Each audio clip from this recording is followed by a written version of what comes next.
La République de Platon, livre 5e, suite. Mais ceux qui sont capables de s'élever jusqu'au beau lui-même, et de le voir dans son essence, ne sont-ils pas rares? Très rares. Celui donc qui connaît les belles choses, mais ne connaît pas la beauté elle-même, et ne pourrait pas suivre le guide qui le voudrait mener à cette connaissance, te semble-t-il vivre en rêve ou éveillé? Examine. Rêver, n'est-ce pas qu'on dorme ou qu'on veille, prendre la ressemblance d'une chose, non pour une ressemblance, mais pour la chose elle-même? Assurément, c'est la rêver.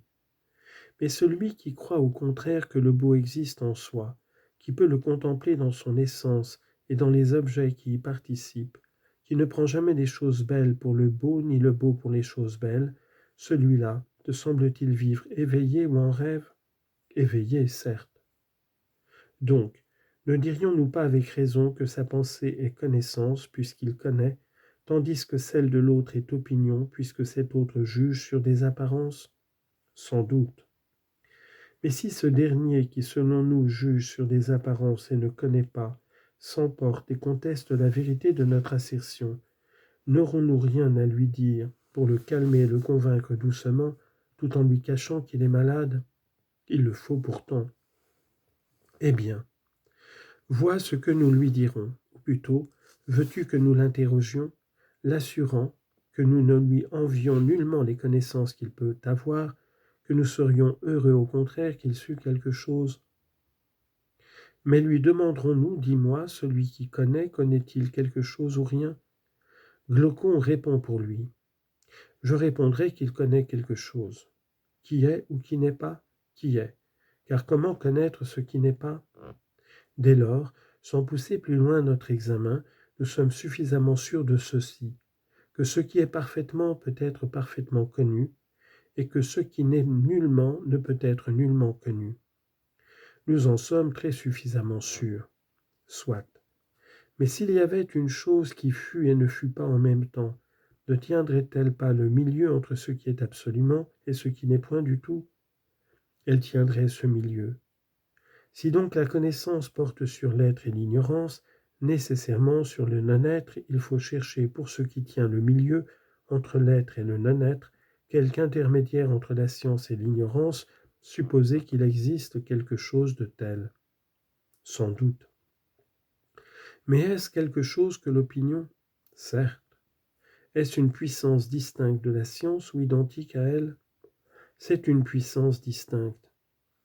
Ainsi l'opinion a son objet à part et la science de même, chacune selon sa propre puissance. Oui. Et la science portant par nature sur l'être a pour objet de connaître qu'il est l'être. Mais je crois que nous devons d'abord nous expliquer ainsi. Comment?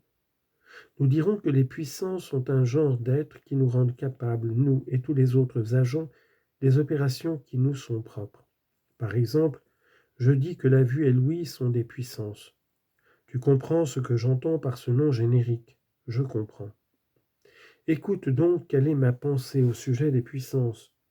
Je ne vois en elles ni couleur ni figure, ni aucun de ces attributs que possède mainte autre chose, et par rapport à quoi je fais en moi-même des distinctions entre ces choses.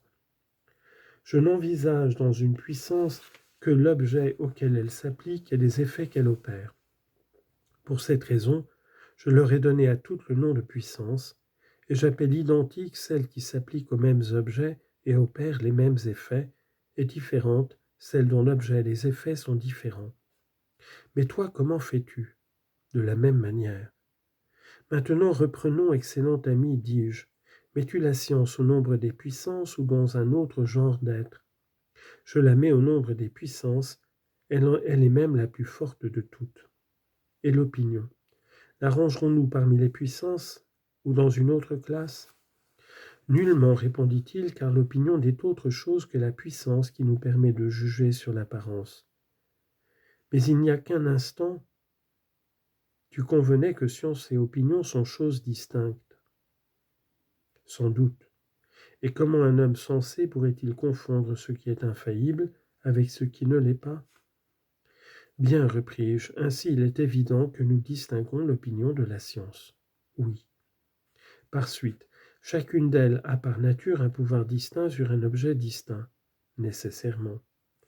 La science sur ce qui est pour connaître comment se comporte l'être, oui. Et l'opinion, disons-nous, pour juger sur l'apparence, oui. Mais connaît-elle ce que connaît la science? Une même chose peut-elle être à la fois l'objet de la science et de l'opinion, ou bien est-ce impossible? De notre aveu, c'est impossible, car si des puissances différentes ont par nature des objets différents, si d'ailleurs science et opinion sont deux puissances différentes, il s'ensuit que l'objet de la science ne peut être celui de l'opinion. Si donc l'objet de la science est l'être, celui de l'opinion sera autre chose que l'être, autre chose. Mais l'opinion peut-elle porter sur le non-être? Ou est-il impossible de connaître par elle ce qui n'est pas? Réfléchis. Celui qui opine, opine-t-il sur quelque chose, ou bien peut-on opiner et n'opiner sur rien? C'est impossible. Ainsi celui qui opine, opine sur une certaine chose, oui. Mais certes, on appellerait à très bon droit le non-être un néant, et non pas une certaine chose, assurément. Aussi avons-nous dû de toute nécessité rapporter l'être à la science et le non-être à l'ignorance. Nous avons bien fait. L'objet de l'opinion n'est donc ni l'être ni le non-être, non. Et par conséquent, l'opinion n'est ni science ni ignorance, non, à ce qu'il semble. Est-elle donc au-delà de l'une ou de l'autre, surpassant la science en clarté ou l'ignorance en obscurité? Non. Alors te paraît-elle plus obscure que la science et plus claire que l'ignorance? Certainement, répondit-il. Se trouve-t-elle entre l'une et l'autre? Oui. L'opinion est donc quelque chose d'intermédiaire entre la science et l'ignorance. Tout à fait. Or, n'avons-nous pas dit précédemment que si nous trouvions une chose qui fût et ne fût pas en même temps, cette chose tiendrait le milieu entre l'être absolu et l'absolu néant, et ne serait l'objet ni de la science ni de l'ignorance, mais de ce qui apparaîtrait intermédiaire entre l'une et l'autre? Nous l'avons dit avec raison. Mais il apparaît maintenant que cet intermédiaire est ce que nous appelons opinion. Cela apparaît. Il nous reste donc à trouver, ce semble, quelle est cette chose qui participe à la fois de l'être et du non-être, et qui n'est exactement ni l'un ni l'autre. Si nous la découvrons, nous l'appellerons à bon droit objet de l'opinion, assignons les extrêmes aux extrêmes et les intermédiaires aux intermédiaires, n'est-ce pas? Sans doute. Cela posé, qu'il me réponde, dirais-je, cet honnête homme qui ne croit pas à la beauté en soi, à l'idée du beau éternellement immuable, mais ne reconnaît que la multitude des belles choses, cet amateur de spectacle qui ne peut souffrir qu'on affirme que le beau est un, de même que le juste et les autres réalités semblables. Parmi ces nombreuses choses belles, excellent homme, lui dirons-nous, en est-il une qui ne puisse paraître laide, ou parmi les justes, injuste, ou parmi les saintes, profane? Non, il y a nécessité que les mêmes choses d'une certaine façon paraissent belles et laides, et ainsi du reste. Et les nombres doubles peuvent-ils moins paraître des moitiés que des doubles? Nullement. J'en dis autant des choses qu'on appelle grandes ou petites, pesantes ou légères. Chacune de ces qualifications leur convient-elle plus que la qualification contraire? Non, elles tiennent toujours de l'une et de l'autre. Ces nombreuses choses sont-elles plutôt qu'elles ne sont pas ce qu'on les dit être? Elles ressemblent, répondit-il, à ces propos équivoques que l'on tient dans les banquets, et à l'énigme des enfants sur l'eunuque frappant la chauve-souris, où il est dit de mystérieuse façon avec quoi il la frappa et sur quoi elle était perchée. Ces nombreuses choses dont tu parles ont un caractère ambigu, et aucune d'elles ne se peut fixement concevoir comme étant ou n'étant pas, ou ensemble l'un et l'autre, ou bien ni l'un ni l'autre. Qu'en faire par conséquent, et où les placer mieux qu'entre l'être et le non-être?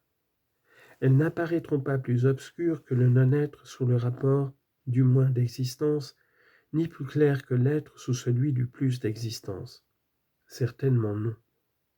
Nous avons donc trouvé, ce semble, que les multiples formules de la multitude concernant le beau et les autres choses semblables roulent, en quelque sorte, entre le néant et l'existence absolue.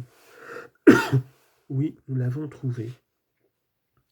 Mais nous sommes convenus d'avance que si pareille chose était découverte, il faudrait dire qu'elle est l'objet de l'opinion et non l'objet de la connaissance, ce qui erre ainsi dans un espace intermédiaire étant appréhendé par une puissance intermédiaire. Nous en sommes convenus. Ainsi, ceux qui promènent le regard sur la multitude des belles choses, mais n'aperçoivent pas le beau lui-même, et ne peuvent suivre celui qui les voudrait conduire à cette contemplation, qui voit la multitude des choses justes sans voir la justice même et ainsi du reste, ceux-là, dirons-nous, opinent sur tout mais ne connaissent rien des choses sur lesquelles ils opinent, nécessairement. Mais que dirons-nous de ceux qui contemplent les choses en elles-mêmes dans leur essence immuable? Qu'ils ont des connaissances et non des opinions, n'est-ce pas? Cela est également nécessaire. Ne dirons-nous pas aussi qu'ils ont de l'attachement et de l'amour pour les choses qui sont l'objet de la science, tandis que les autres n'en ont que pour celles qui sont l'objet de l'opinion? Ne te souviens-tu pas que nous disions de ces derniers qu'ils aiment et admirent les belles voix, les belles couleurs et autres choses semblables, mais n'admettent pas que le beau lui-même soit une réalité? Je m'en souviens. Dès lors, leur ferons-nous tort en les appelant philodoxes plutôt que philosophes? S'emporteront-ils beaucoup contre nous si nous les traitons de la sorte? Non, s'ils veulent m'en croire, dit-il, car il n'est pas permis de s'emporter contre la vérité.